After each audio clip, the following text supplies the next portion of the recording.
Hoje em dia não é novidade para ninguém que os Estados Unidos construíram uma das armas mais devastadoras da história durante a Segunda Guerra Mundial. O Projeto Manhattan, que foi conduzido em Los Alamos, foi um dos segredos mais bem guardados até que tudo viesse à tona.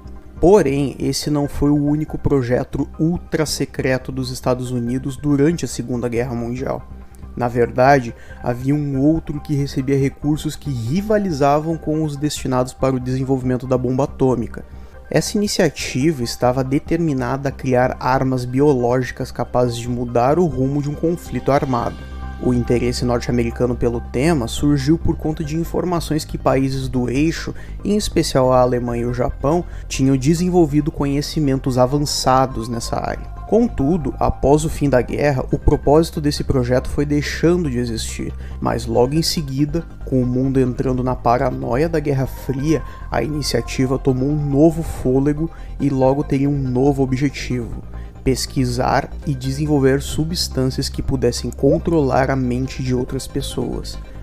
Dessa forma, nascia o que ficou conhecido como MKUltra, o projeto mais secreto dos Estados Unidos na época e que deixou consequências terríveis em vários locais. E é sobre isso que vamos falar neste episódio. E não se esqueça de seguir e se inscrever aqui no Cova Aberta, além de acessar o nosso site.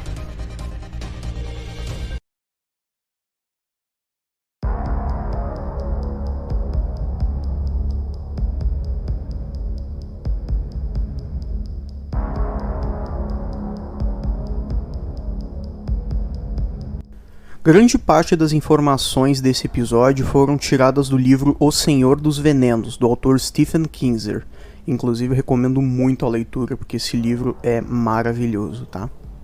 Tudo começou quando os Yankees entraram na Segunda Guerra Mundial. Naquela época, um dos maiores choques de realidade é o quanto o eixo, em especial o Japão, estavam desenvolvendo avanços significativos na área de armas biológicas. O governo norte-americano perguntou para vários cientistas se seria possível produzir, em escala industrial e segura, bactérias patógenas que pudessem ser utilizadas como armas de guerra. Todos os especialistas consultados foram céticos, com exceção de um, que se chamava Ira Baldwin, considerado o primeiro bioguerreiro dos Estados Unidos. Ele afirmou que seria possível reproduzir as mesmas condições de um tubo de ensaio em um tanque de 50 mil litros. Assim, em 1942, ele foi acionado para organizar uma equipe e chefiar o projeto.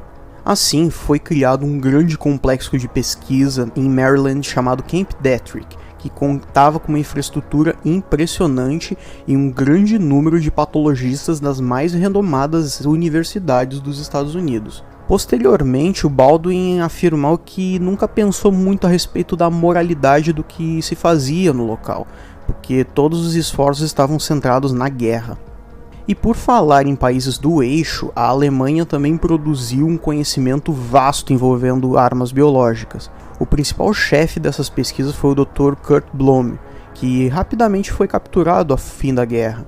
A justiça demandava que ele pagasse por diversos crimes que ele cometeu, mas os interrogadores dos Estados Unidos enviaram relatórios para o Departamento de Inteligência da época, revelando que talvez ele fosse uma fonte valiosa de informações, pois em 1943 estava estudando técnicas de guerra bacteriológica. Aliás, o Blohm ele não foi o único que entrou nessa lista de, entre aspas, possíveis contratações. O exército mandou para o presidente Roosevelt, da época, a proposta de conceder benefícios para espiões do Terceiro Reich, pois muitos deles tinham informações valiosas sobre a União Soviética. Só que o presidente recusou essa ideia, mas a negativa dele foi completamente ignorada. E assim se iniciou a Operação Paperclip, que consistia em forjar novas biografias para ex-oficiais alemães de interesse dos Estados Unidos, para que eles pudessem ingressar no país sem muitos problemas. No final da operação, ela acabou levando cerca de 700 pessoas ligadas ao Terceiro Reich para os Estados Unidos. Pois é.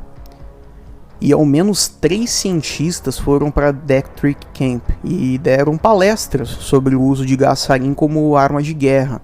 Só que o Bloom não estava entre eles, para a infelicidade de muitos cientistas do complexo. Mas é válido notar que a Operação Paperclip não passou despercebida e foi muito criticada em diversos níveis nos Estados Unidos. Um dos argumentos utilizados a favor dos cientistas é que eles estariam servindo aos Estados Unidos e seriam mais seguros eles do lado deles do que do lado da União Soviética. E conforme a Guerra Fria avançou, as críticas começaram a se dissipar e a presença de ex-oficiais lá do Terceiro Reich começou a ser um pouco mais tolerada dentro dos Estados Unidos. Paralelo a tudo isso, os cientistas de Deathwick Camp também voltaram as atenções para o Japão. Com informações sobre um local chamado Unidade 731, que fazia estudos em guerra bacteriológica, houve empolgação sobre o que podia se descobrir com essa informação. A grosso modo, o objetivo dos pesquisadores japoneses era praticamente os mesmos dos cientistas alemães. Inclusive, um dos principais líderes da iniciativa no Japão se chamava Shiro Ishii, que ordenou a destruição do local e um juramento de silêncio a todos os envolvidos. Cobaias humanas, sendo muitos prisioneiros de guerra chineses, mongóis e coreanos e até norte-americanos, foram utilizados na Unidade 731. Ishii chegou a dizer, inclusive, que o complexo tinha o objetivo oposto do que um médico faz, que é desafiar os limites da microbiologia e desenvolver melhores tratamentos contra doenças.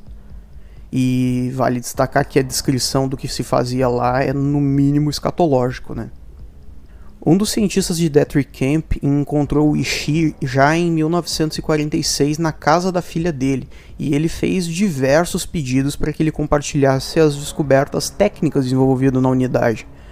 Ishii relutou bastante, mas ele concordou com uma condição: se ele conseguisse imunidade para ele e para os próprios subordinados e superiores que estavam envolvidos na Unidade 731. Assim, um decreto secreto foi assinado e uma anistia foi concedida a todos que ele tinha indicado.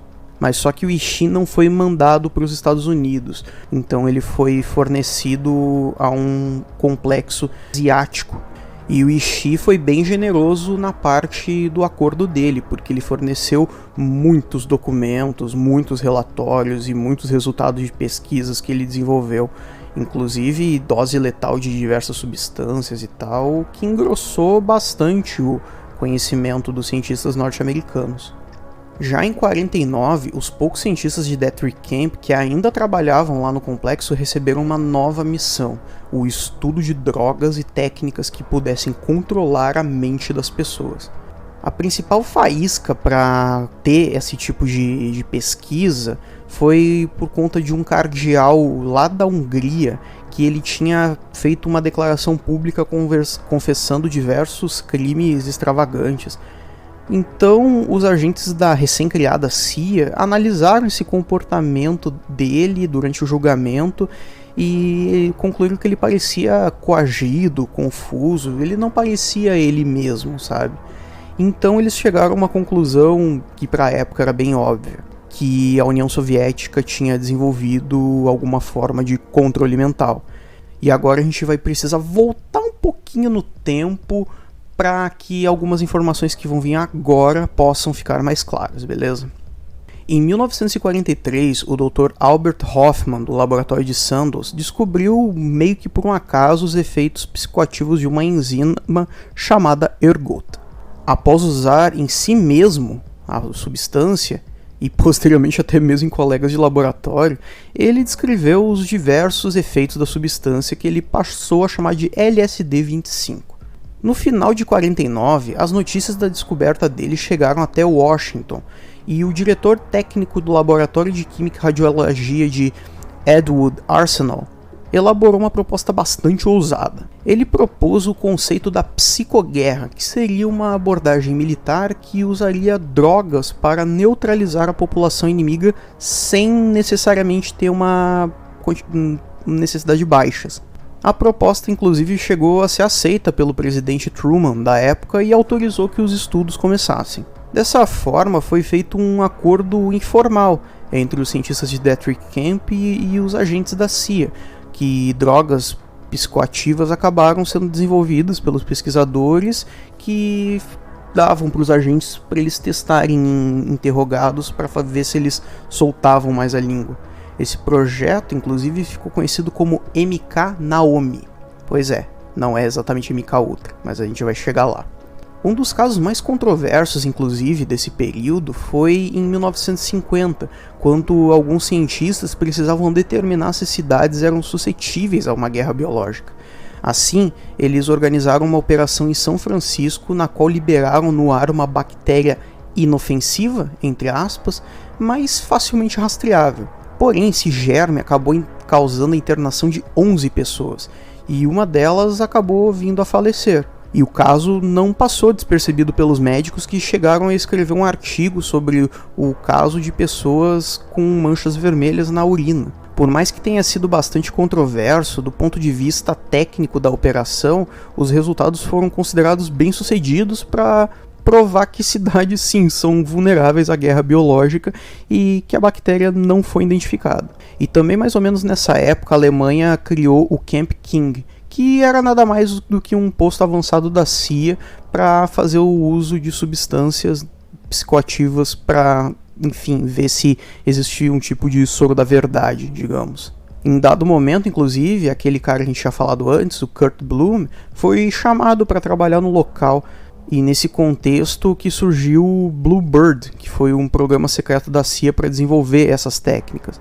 E novamente dentro desse contexto que temos um dos maiores protagonistas dessa história, pois foi em 51 que Sidney Gottlieb foi selecionado para liderar o projeto, principalmente através do Dr. Baldwin, que foi o mentor dele.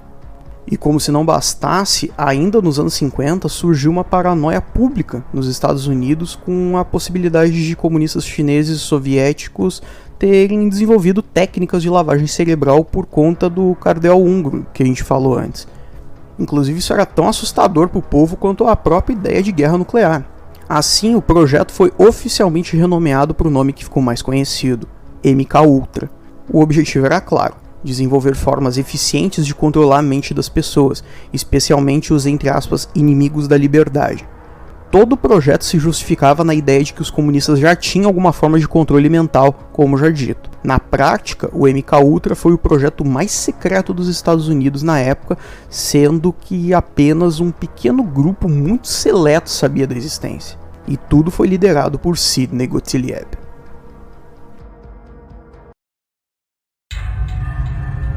Sidney Gottlieb teve uma criação e juventude praticamente normais para um jovem filho de imigrantes da classe média nos Estados Unidos.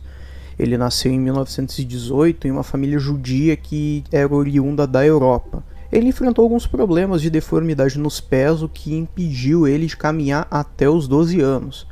Após cirurgias parcialmente bem-sucedidas, ele começou a poder andar por conta própria, mas ele foi manco para o resto da vida. Ele entrou na faculdade com o objetivo de estudar a área da química e agricultura e, eventualmente, acabou se casando e conseguindo uma vaga de professor universitário. Ele tentou se alistar no exército quando os japoneses atacaram Pearl Harbor, mas ele foi recusado devido à deformidade física que ele tinha, Ele percebeu que sempre seria um cientista trabalhando em órgãos governamentais, mas a carreira dele acabaria tomando um rumo sombrio entre 1950 e 60. Durante o tempo que ele esteve à frente do MK Ultra, diversas drogas foram testadas. As doses eram administradas em cobaias humanas para descobrir se algumas delas aumentavam a taxa de confissões e revelação de segredos. Nenhuma delas se mostrou eficiente. Contudo, tinha uma substância que chamou muito a atenção do Gottlieb, que era o LSD. Ele mesmo já tinha experimentado a droga em um momento do passado e começou a se interessar pelo uso dela em interrogatórios. O Gottlieb era quase obcecado pela LSD, chegando a empreender vários estudos e experimentos em cobaias e em países estrangeiros. Inclusive, caso elas acabassem morrendo no processo, os corpos eram descartados quase com problema nenhum. E isso, por sinal, foi feito várias vezes. E paralelamente a tudo isso, ele também acabou tendo um novo cargo, que ele colocava ao lado do MK Ultra. Ele era o criador oficial de venenos da CIA. Relatos dizem que ele era capaz de produzir toxinas que não eram facilmente detectáveis em exames e que ele era quase um gênio para criar venenos.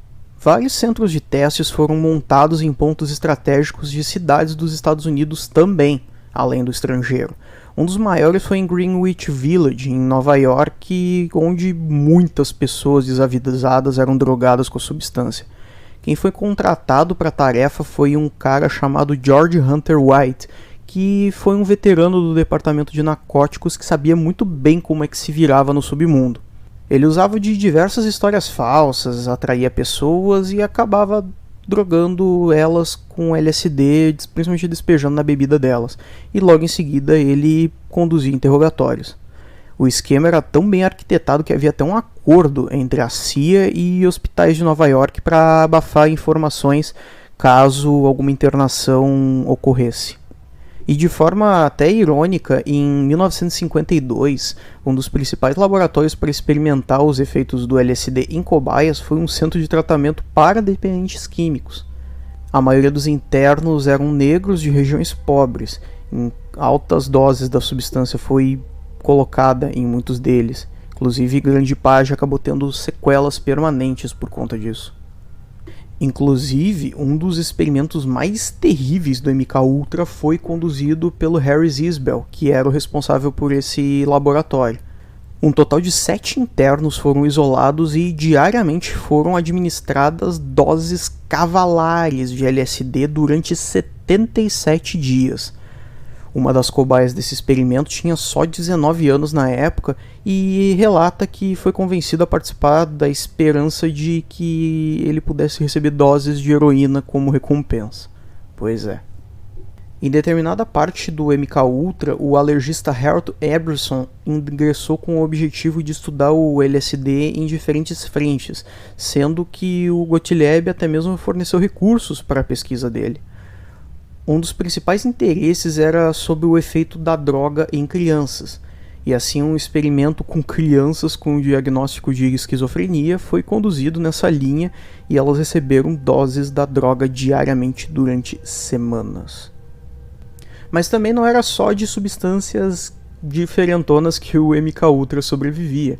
Em dado momento, uma outra coisa despertou a atenção do Gottlieb dentro do programa: relações sexuais. Assim, em 1955 foi dado início à Operação Clímax da Meia-Noite. Era um subprojeto que consistia em avaliar como que a administração de drogas durante o coito poderia fazer com que homens ficassem mais propensos a se abrir e contar segredos.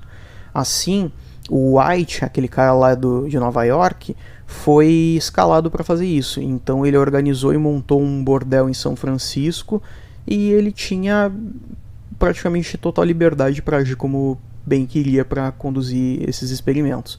O local era completamente grampeado e com esconderijos que ele podia observar tudo quase como um voyeur, né?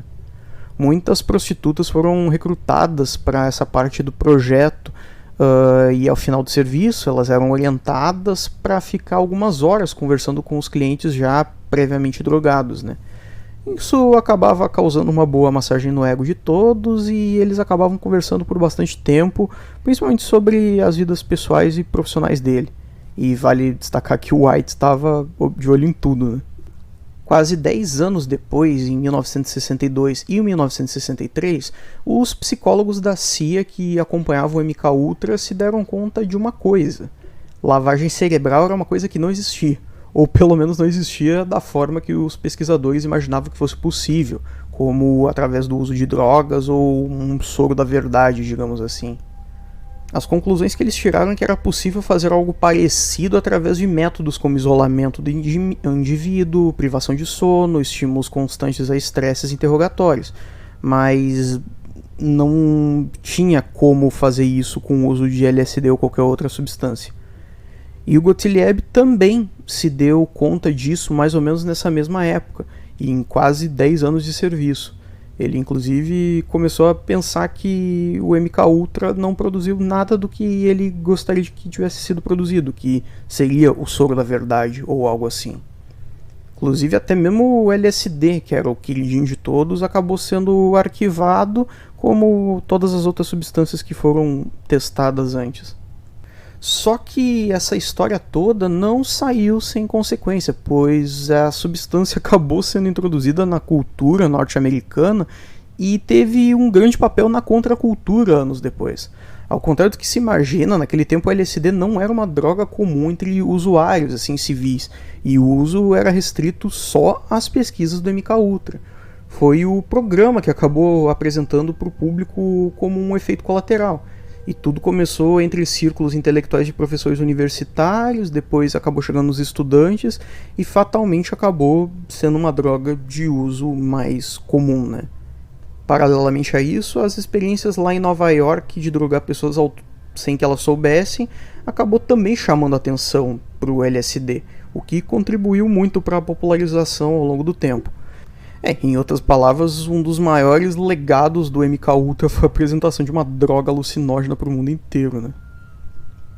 Em 1963, com a saída de Allen Dulles da direção da CIA, começou a se revisar os métodos e objetivos do MKUltra. O Gottlieb, a partir disso, teve muitas limitações para continuar trabalhando, só que como ele já estava bem desanimado com os resultados, ele acabou aceitando bem o fato de que tudo estava em vias de extinção. Só que todos dentro da CIA, que conheciam a verdade, porque eram menos de 10 pessoas que sabiam do projeto, concordavam com a ideia de que nada devia ser dito, uma vez que isso poderia causar muitos problemas com relação pública. Posteriormente, o Gottlieb viria a ser encarregado de criar itens para agentes de espionagem.